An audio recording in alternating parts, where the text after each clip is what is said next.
Hello guys, in this video I am going to show you how to send a post via Messenger, airdrops or other social networking sites on the Facebook application.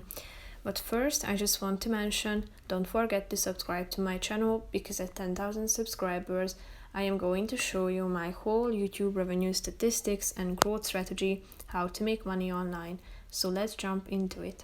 First of all, open the application on your phone. Go to your feed by tapping on the first icon down below and select the post that you want to send. Click on the share button and then tap on more options.